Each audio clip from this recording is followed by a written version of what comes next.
50 ताज़ा और बड़ी खबरें हैं, बताएंगे दोस्तों आखिरकार कैसे जो है यहाँ पर हिजबुल्लाह ने उड़ा दिए इजराइल के 4 सैनिक हुए पूरी तरीके से दोस्तों घायल।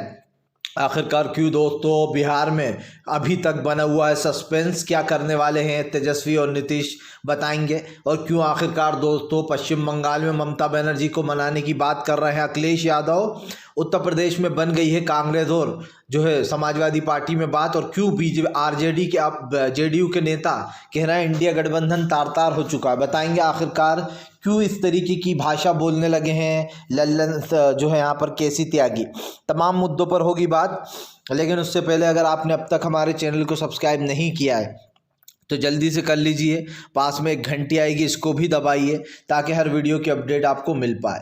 दरअसल दोस्तों आपको बता दें चले हिजबुल्लाह के ताबड़तोड़ हमलों ने उड़ा डाले इजराइल के 4 सैनिक। जी हाँ, दरअसल आपको बता दें चले दोस्तों कल कहर बनकर बरसा है हिजबुल्लाह ने इजराइल के 4 सैनिकों को ढेर कर दिया। आपको बता दें चले हिजबुल्लाह का अब तक का सबसे बड़ा हमला माना जा रहा है ये। एक तरीके से देखा जाए तो हिजबुल्लाह ने दोस्तों पूरी तरीके से ख़ास कर बैंड बजा कर रख दी यहाँ पर। जी हाँ, आपको बता दें हिजबुल्लाह का इस अटैक से इजराइल परेशान हो चुका है क्योंकि अब तक उसके 4 सैनिक जा चुके हैं। इसका मतलब साफ हो जाता है दोस्तों कि हिजबुल्लाह का ये एक फैसला कहीं ना कहीं जो है यहाँ पर इजराइल के लिए भारी पड़ गया। और ये भारी पड़ना इसलिए भी लाजमी है दोस्तों क्योंकि आप भी जानते हैं कि हिजबुल्लाह के सामने इजराइल कहीं टिक नहीं सकता और हिजबुल्लाह को पूरी तरीके से बर्बाद कर दिया है। जो है यहाँ पर हिजबुल्लाह ने इजराइल को बर्बाद कर दिया है इस हमले से। आपको बता दें चले दोस्तों फिलहाल आखिरकार बिहार का सस्पेंस ख़त्म क्यों नहीं हो रहा। जी हाँ, आपको बता दें चले जहाँ एक तरफ नीतीश अपनी चाल चलने वाले हैं आज दोस्तों, तो वहीं दूसरी तरफ तेजस्वी यादव ने कर दिया है बीजेपी के साथ खेल।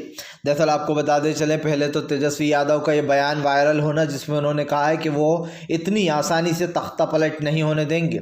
यही नहीं, उन्होंने ये भी कहा कि फ़िलहाल बिहार की राजनीति में अब उबाल आने वाला है दोस्तों, कौन अपनी सत्ता को बरकरार रखेगा, किसकी सत्ता जाएगी। अंदरूनी खबर दोस्तों जो अब तक मेरे पास आई है मैं आपको बताता चलूं कि आरजेडी का सबसे बड़ा इक्का अब तेजस्वी यादव के हाथ में है। और वो इक्का कौन है दोस्तों, वो इक्का हम आपको बताएंगे आगे कौन है, लेकिन आपको बताते चलें कि इस वक्त पूरी तरीके से बिहार का गेम अटक गया है क्योंकि आपको बता दें बिहार की सत्ता बहुत ज़रूरी है। मैंने आपसे कहा था ना कि बीजेपी चुनाव से पहले बिहार की सत्ता को हासिल करने की कोशिश करेगी क्योंकि 2 ही बड़े राज्य हैं, एक उत्तर प्रदेश और एक बिहार, जहां पर सबसे ज़्यादा लोकसभा की सीटें हैं, यानी कि सबसे ज़्यादा एमपीज इन 2 राज्यों से ही चुनकर जाते हैं। इसलिए उत्तर प्रदेश में तो पहले ही बीजेपी की सरकार है, अब वो बिहार में भी चाहती है कि चुनाव से पहले हमारी सरकार हो जाए क्योंकि दोस्तों जिसकी सरकार होती है उसको थोड़ा सा फ़ायदा ज़रूर होता है।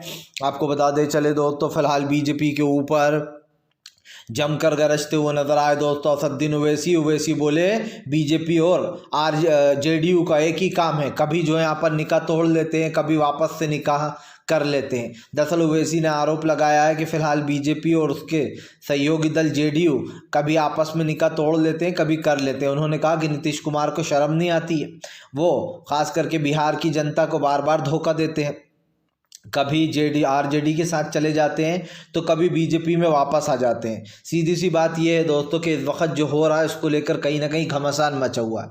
आपको बता दें इसकी शुरुआत दोस्तों इंडिया गठबंधन से ही हुई है। दरअसल जब इंडिया गठबंधन में कहीं ना कहीं नीतीश कुमार पीएम बनने का लगता है सपना देख रहे थे, जब नीतीश कुमार का नाम सामने नहीं आया तो नीतीश भड़क गए हैं। और यही बात है कि आरजेडी ने कांग्रेस के साथ हामी भरी तो वहीं दूसरी तरफ जेडीयू खफा हो गई, इसीलिए कहीं ना कहीं सारा रायता फैला है। आपको बता दें चले दोस्तों फिलहाल एक बार फिर से जो है यहाँ पर बुरी तरीके से इजराइल रोने लगा। जी हाँ, दरअसल आपको बताते चले अल-कुद्दूस ब्रिगेड ने दोस्तों इजरायली सेवा की आपूर्ति लाइन को ही निशाना बना लिया। आपको बताते चले दोस्तों अल-कुद्दूस ने अब इजरायली सेना की आपूर्ति लाइन को निशाना बनाते हुए दोस्तों इजराइल को बड़ा झटका दिया। इजराइल के कई ठिकानों को भी ध्वस्त कर दिया गया है। आपको बताते चले अल-कुद्दूस एक बहुत ही ख़तरनाक वो है जो कि जब भड़ जाता है दोस्तों तो किसी को छोड़ता नहीं है, और यही कारण है जो इजराइल के कई ठिकानों को अल-कुद्दूस ने इजरायली सेवा लाइन को पूरी तरीके से तबाह कर दिया।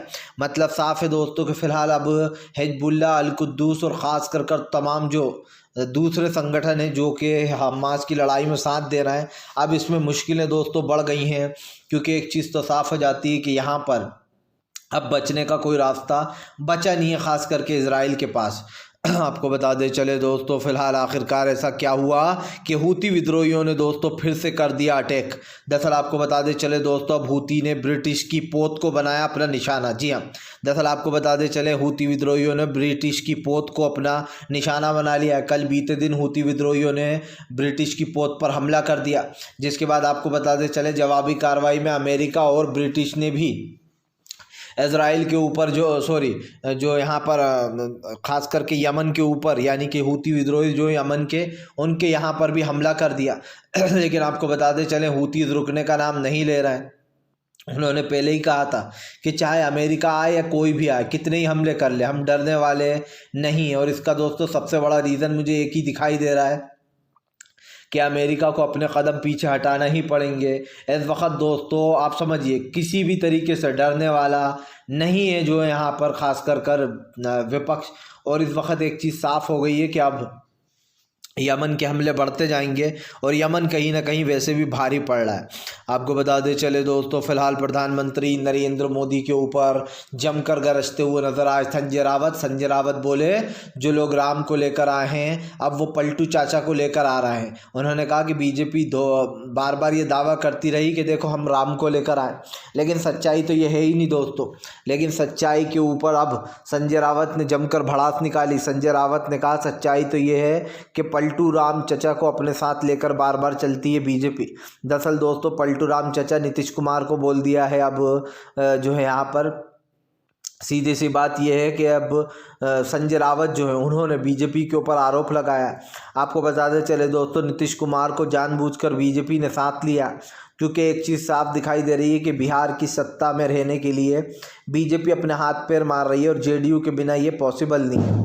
दरअसल दोस्तों, बीजेपी को सिर्फ एक चीज़ चाहिए कि वो लोकसभा का चुनाव दोबारा से जीत जाए। बीजेपी को ये बर्दाश्त नहीं हो रहा है कि वो लोकसभा का चुनाव हार जाएगी तो क्या होगा। इसलिए दोस्तों तीसरी बार भी प्रधानमंत्री ही पीएम बने, इसकी पूरी कोशिश की जा रही है। खुद पीएम इसमें पूरी जान झोंक रहा है। ईवीएम तो पहले ही कंट्रोल में है दोस्तों बीजेपी के। ईवीएम में अच्छा खासा घोटाला किया जा सकता है। इस बात को दिग्विजय सिंह ने 2 दिन पहले ही डमी ईवीएम से साबित कर दिया दोस्तों। बटन कोई दबाया, वोट किसी को चला गया। सीधी सी बात ये दोस्तों, ईवीएम तो एक बड़ा मुद्दा है ही, लेकिन देश में तमाम वो मुद्दे भी हैं दोस्तों जिससे बीजेपी भाग रही है। और यकीन मानिए, इस चुनाव में वो मुद्दे अगर उठ गए तो बहुत अच्छी बात है, क्योंकि उन्हीं के बेसिस पर वोट मिलेंगे। आपको बता दें चले दोस्तों, पलटने वाला है गेम। उत्तर प्रदेश में बन गई है बात। जी हाँ, अखिलेश और कांग्रेस में हो गई सहमति सीट बंटवारे को लेकर। दरअसल आपको बताते चले, अखिलेश यादव बीजेपी को और कांग्रेस को 11 सीटें देना चाहते हैं। आपको बताते चले दोस्तों, फिलहाल इस वक्त जो यहाँ पर 11 सीटें देने की बात की जा रही है कांग्रेस को, और कहा जा रहा है कि हम उत्तर प्रदेश में आपको 11 सीटें देंगे लोकसभा की। ऐसे में दोस्तों कांग्रेस के लिए 11 बहुत कम है, लेकिन और